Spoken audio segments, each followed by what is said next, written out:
Islamophobia, is that even real? So why do we need a definition for Islamophobia? This is important for several reasons. Firstly, we need an agreed definition to allow us all to effectively tackle it. Secondly, it recognises and validates our experiences as British Muslims. And finally, to counter the vocal minority that deny the very existence of Islamophobia. The APPG on British Muslims has produced this definition of Islamophobia as follows. Islamophobia is rooted in racism and is a type of racism that targets expressions of Muslimness or perceived Muslimness. So why is it a type of racism?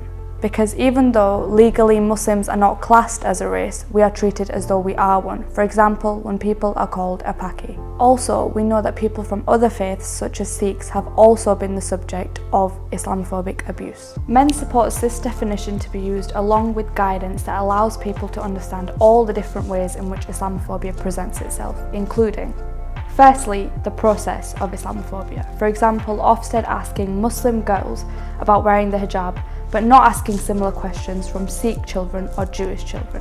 Secondly, the actions of Islamophobia. For example, Muslims being discriminated against at work. And finally, the impact of Islamophobia. For example, experiencing anxiety or being afraid to go out after a local hate crime attack.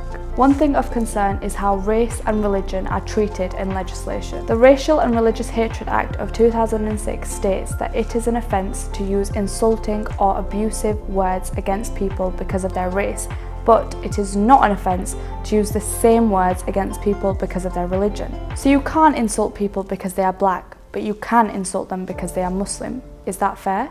In fact, the only way that you can be prosecuted for religious hatred is if you intended to stir up religious hatred, a much higher threshold. However, it is very difficult to prove what someone has intended, which is why very few people have been prosecuted under this act.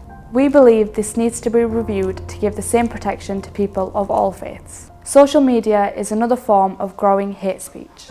The think tank Demos reported that nearly 400 tweets a day, including anti-Islamic tweets, were emanating from the UK. Many far-right groups and individuals use social media to spread hate and disinformation about Muslims. We want the government to consult with Muslim grassroots organisations to strengthen the law to make it easier to tackle and prosecute online hate speech whilst protecting free speech.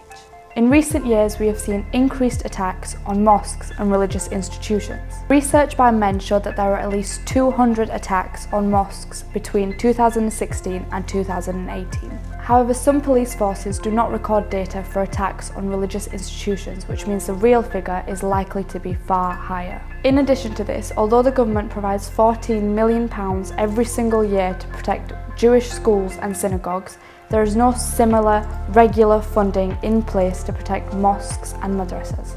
We believe that all faith institutions should be funded on an equitable basis and in accordance with the risks that they face. So in summary, MEND calls upon the government, firstly, to adopt the APPG definition with our guidance. Secondly, to review the 2006 Racial and Religious Hatred Act to better protect Muslims. Thirdly, to put in place stronger legislation to tackle hate speech online. And finally, to provide better funding to protect Muslim schools and mosques. Find out more at our dedicated election website called Get Out and Vote. Here you will find our manifesto on all our policy pledges, which of these pledges the parties have signed up to, and information on your local candidates. Please visit www.mend.org.uk/Get Out and Vote. Vote smart, think MEND.